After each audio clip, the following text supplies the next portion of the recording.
কেউ কথা রাখেনি। ৩৩ বছর কাটল, কেউ কথা রাখেনি। ছেলেবেলায় এক বৈষ্ণবী তার আগমনীর গান হঠাৎ থামিয়ে বলেছিল, শুক্লা দ্বাদশীর দিন অন্তরাটুকু শুনিয়ে যাবে। তারপর কত চন্দ্রভূক অমাবস্যায় এসে চলে গেল, কিন্তু সেই বৈষ্ণবী আর এলো না।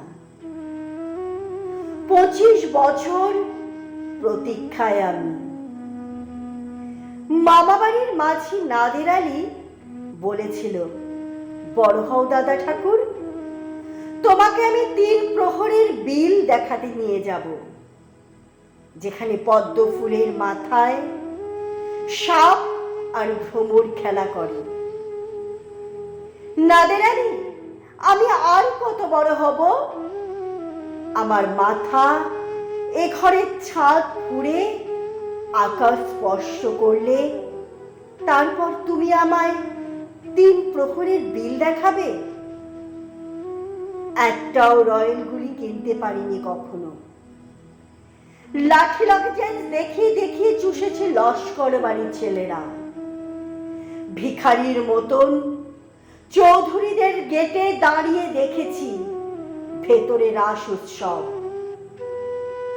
অবিরল রঙের ধারার মধ্যে সুবর্ণ কঙ্কন পরা ফর্সা রমণীরা কত রকম আমোদে হেসেছে। আমার দিকে তারা ফিরেও চায়নি।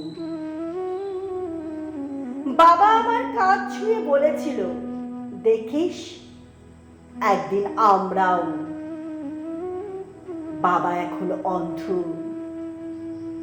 আমাদের দেখা হয়নি কিছুই।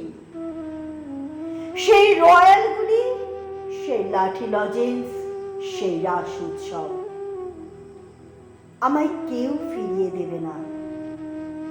বুকের মধ্যে সুগন্ধি রুমাল রেখে করুণা বলেছিল, যেদিন আমায় সত্যিকারের ভালোবাসবে সেদিন আমার বুকেও এরকম আতরের গন্ধ হবে। ভালোবাসার জন্য আমি হাতের মুঠোয় প্রাণ নিয়েছি, দুরন্ত শাড়ির চোখে বেঁধেছি লাল কাপড়। বিশ্ব সংসার তন্ন তন্ন করে খুঁজে এনেছি 108টা নীল পদ্ম, তবু কথা রাখেনি বরুণা। এখন তার বুকে শুধুই মাংসের গন্ধ। এখনো সে যে কোনো নারী।